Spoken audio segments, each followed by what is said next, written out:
গ্রামীণ ব্যাংকের চাকরি প্রত্যাশিত সকল ভাই বোনেরা সুস্থ এবং সুন্দর আছেন। আজ গ্রামীণ ব্যাংক শিক্ষানবিশ কেন্দ্র ব্যবস্থাপক পদের তথ্য আপডেট এবং আপনাদের কিছু প্রশ্নের উত্তর নিয়ে এই ভিডিওতে থাকতেছে প্রশিক্ষণ শেষে চূড়ান্ত পরীক্ষায় উত্তীর্ণ হতে না পারলে কি হবে, পদোন্নতি প্রক্রিয়া কিভাবে সম্পূর্ণ হয়, কিস্তি আদায় করতে না পারলে কি ঘটবে, এইসব প্রশ্নের উত্তর নিয়ে থাকতেছে। চলে যাচ্ছি মূল ভিডিওতে, পাশেই থাকবেন, লাইক কমেন্ট শেয়ার করবেন। পরম করুণাময় সৃষ্টিকর্তার নাম স্মরণ করে আজ গ্রামীণ ব্যাংক শিক্ষানবিশ কেন্দ্র ব্যবস্থাপক পদের তথ্য আপডেট এবং আপনাদের কিছু প্রশ্নের সমাধান নিয়ে আজকের আমার এই ভিডিওটি। গতকাল একটি ভিডিও আপলোড করেছিলাম। এই ভিডিওতে আপনাদের বেশ কিছু প্রশ্ন ছিল, সেই প্রশ্নগুলোর সমাধানের জন্য আজকের এই ভিডিওটি।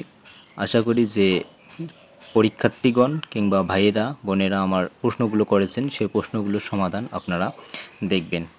প্রশ্নের প্রথম প্রশ্নটি ছিল, 1 বছর পর যে চূড়ান্ত পরীক্ষা সেখানে কি কেউ ফেল করে? অর্থাৎ যারা শিক্ষানবিশ কেন্দ্র ব্যবস্থাপক প্রথম ধাপে বা প্রথম প্যানেলে যারা যোগদান করেছেন তাদের 1 বছর পর একটা চূড়ান্ত পরীক্ষা হওয়ার পর তারা চূড়ান্তভাবে শিক্ষানবিশ কেন্দ্র ব্যবস্থাপক পদে যোগদান করে। সেখানে কি কোনো ফেল আছে কিনা তিনি সেটি জানতে চেয়েছেন। পরের প্রশ্নটি ছিল যে চাকরি চূড়ান্ত হওয়ার কয় বছর পর পদোন্নতি আছে? পদোন্নতি হতে কি আবার পরীক্ষা নেবে অথবা পদোন্নতির প্রক্রিয়াটি কেমন, সেই সম্পর্কে জানতে চেয়েছে। 3 নং প্রশ্নটি ছিল, কিস্তি না দিলে কি পকেট থেকে ভেঙে দিতে হয়?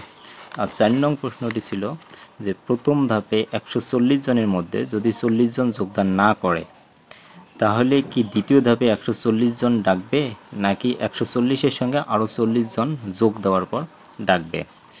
এই যে 4টি প্রশ্ন, এই 4টি প্রশ্নের এখন সমাধান দিব। আপনারা সম্পূর্ণ ভিডিওটি দেখবেন, কেউ স্কিপ না করে।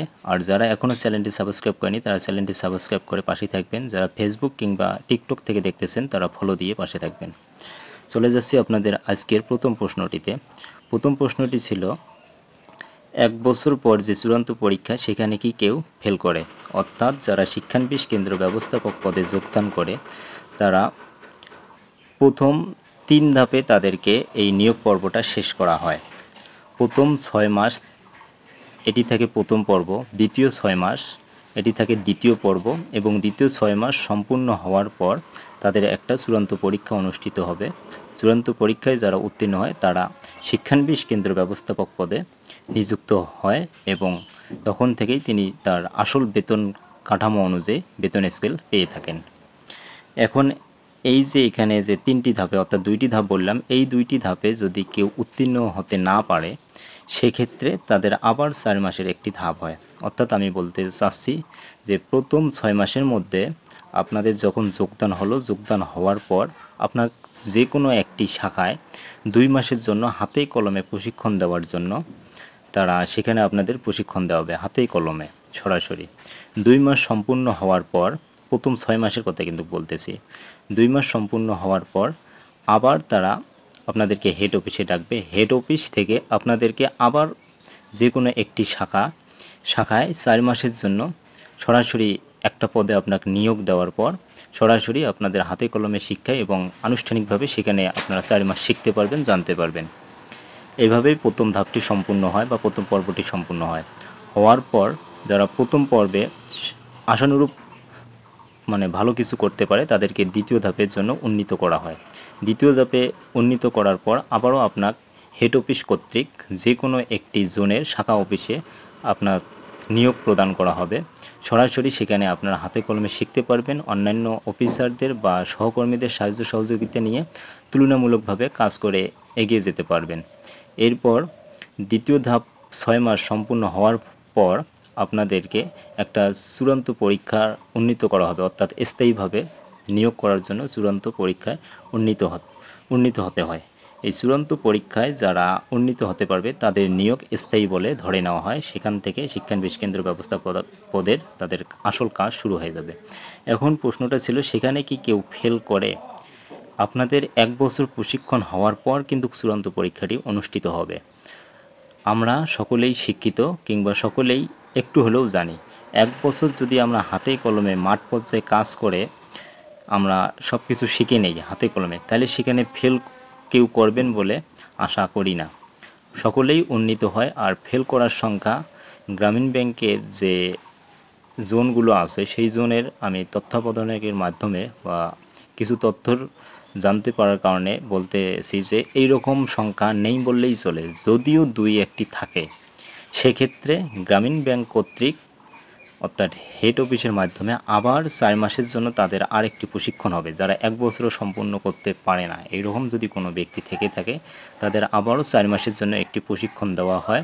সেটা সরাসরি এবং মাঠ পর্যায়ে এবং কয়েকজন কর্মকর্তা তাকে সাথে নিয়েই এই প্রশিক্ষণটি দেওয়া হয় 4 মাসের জন্য। এই 4 মাস সম্পূর্ণ হলে আমার মনে হয় না যে কেউ চূড়ান্ত পরীক্ষায় ফেল করবে।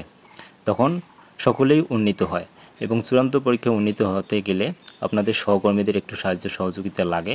আপনারা যদি এটা ম্যানেজ করতে পারেন, কৌশলে কাজ করতে পারেন, তখন আপনাদের কোনো দ্বিধাদ্বন্দ্ব থাকবে না, কিংবা সরাসরি আপনার চূড়ান্ত পরীক্ষায় উন্নীত হতে পারবেন। এই বিষয়ে কোনো দ্বিমত নেই।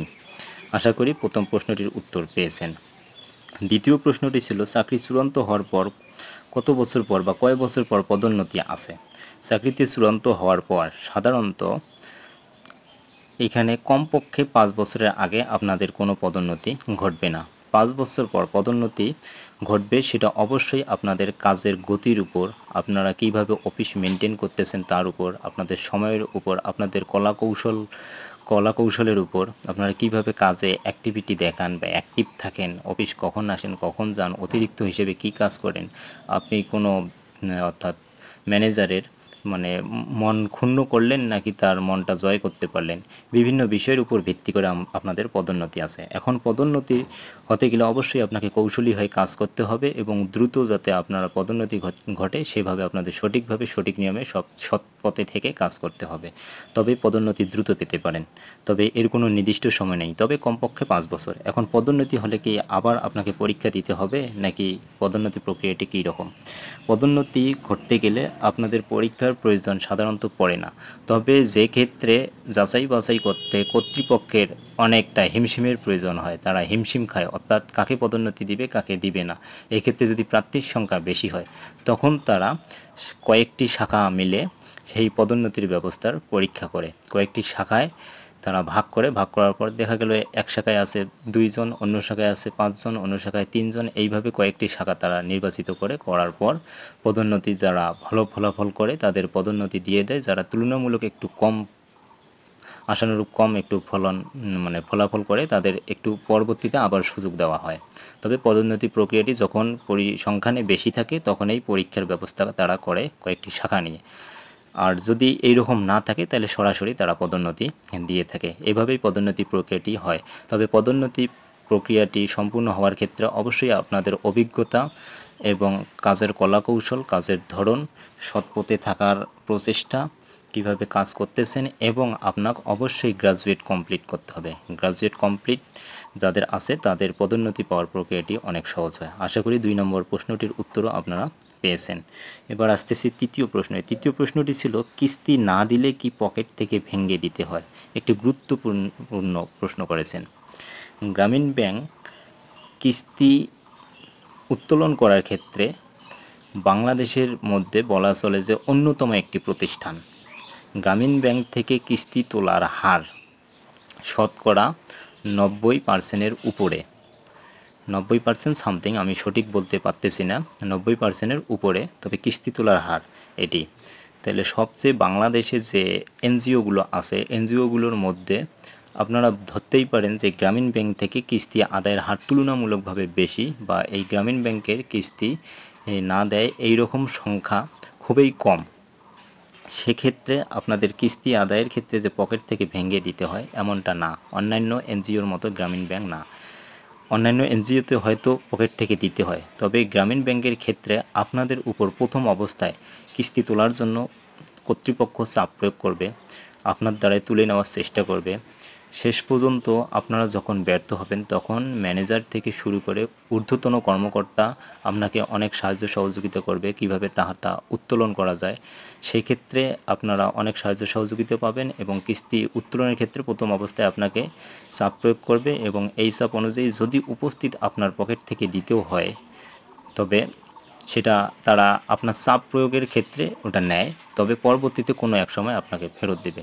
তবে এই রকম কাহিনী বা এই রকম ঘটনা খুবই কম নিজের পকেট থেকে দেওয়া লাগে। নিজের পকেট থেকে না দেওয়াটাই সংখ্যাটাই বেশি, এবং এই রকম রেকর্ড আমি এখন পর্যন্ত কোনো শিক্ষানবিশ অফিসারদের পদে আমি পাইনি, বা অনেকজনের সঙ্গে যোগাযোগ করছি, তারা এইরকমভাবে কেউ দেয়নি। তাই আপনারা ধরে নিতে পারেন যে কিস্তি না দিলে আপনাদের পকেট থেকে টাকা দিতে হয় না। এক্ষেত্রে ঊর্ধ্বতন কর্মকর্তা সহ যাবতীয় যে আপনাদের সহকর্মী আছে অনেকেই আপনাকে সাহায্য সহযোগিতা করবে, তবে টাকাটা তোলার চেষ্টা করবে, হয়তো আপনাদের উপর চাপ প্রয়োগ করবে, অথবা আনুষঙ্গিক একটু আপনার ভোগান্তিতে পড়তে পারেন। তাছাড়া অন্য কিছু না, নিজের পকেট থেকে টাকা ব্যাঙ্কে দিতে হয় না। আর আপনাদের বললামই তো, কিস্তি তোলার হার এনজিওগুলোর মধ্যে বাংলাদেশের মধ্যে মানে সবচেয়ে বেশি যদি উঠে থাকে তাহলে গ্রামীণ ব্যাংক থেকে কিস্তি তোলার হারটা সবচেয়ে বেশি।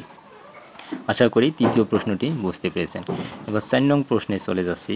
4 নং প্রশ্নটি ছিল প্রথম ধাপে 140 জনের মধ্যে যদি 40 জন যোগদান না করলে, তাহলে সেক্ষেত্রে কি দ্বিতীয় ধাপে 140 জন ডাকবে, নাকি 140 জনের সঙ্গে আবারও 40 জন যোগ দিয়ে ডাকবে? এটি অবশ্যই একটি গুরুত্বপূর্ণ প্রশ্ন।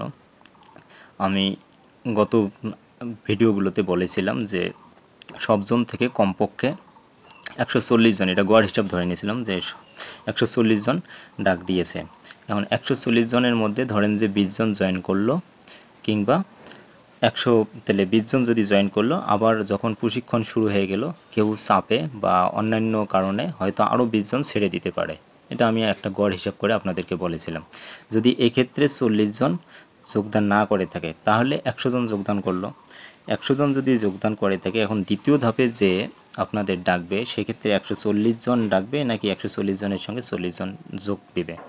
এক্ষেত্রে আমি সম্পূর্ণ ক্লিয়ারভাবে বলতেছি, দ্বিতীয় ধাপেও আপনাদের 140 জন ডাকবে। এর সঙ্গে যে ঘাটতি 40 জন আছে সেই ঘাটতি 40 জনকে ডাকবে না, তাহলে তারা ডাকবে 140 জনেই ডাকবে। আবার দেখবে 140 জনের মধ্যে আবার কতগুলো ঘাটতি পড়লো বা কে যোগদান করলো কে করলো না, পরিশেষে আবার তারা পরিসংখ্যান বের করবে।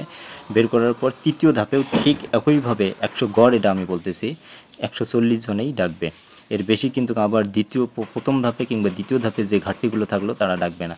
পরিশেষে সবার শেষে যে ধাপটি থাকবে, সবার শেষের ধাপটিতে তারা চূড়ান্তভাবে একবারে বেশি করে ডাকবে। মানে সেই ধাপে গিয়ে আপনাদের যারা ঘাটতি রয়েছে সেই ঘাটতিটা ওরা শেষের ধাপে সম্পূর্ণ করে নেবে। এছাড়া প্রথম ধাপ, দ্বিতীয় ধাপ, তৃতীয় ধাপে তারা ঘাটতি কখনো পূরণ করবে না। তারা যে হারে নিতেছে ঠিক সেই হারেই প্রথম, দ্বিতীয়, তৃতীয় প্যানেলেই ডাকবে। চতুর্থ প্যানেলে গিয়ে তারা সিদ্ধান্ত চেঞ্জ করবে। সেই ক্ষেত্রে তাদের যত জনবল দরকার বা লোকবল দরকার তারা সেইভাবেই ঘাটতি পূরণ করার চেষ্টা করবে। তাই আপনারা ধরে নিতে পারেন দ্বিতীয়, তৃতীয় এই ধাপে আপনাদের যে গড় আনুপাতিক হারটা ছিল সেই আনুপাতিক হার ঠিক থাকবে, যে ঘাটতি হয়েছিল সেই ঘাটতিটা তারা ডাকবে না। এটা সর্বশেষ পদে ডাকবে, সর্বশেষ ধাপে ডাকবে। আশা করি সকল প্রশ্নের উত্তর পেয়েছেন।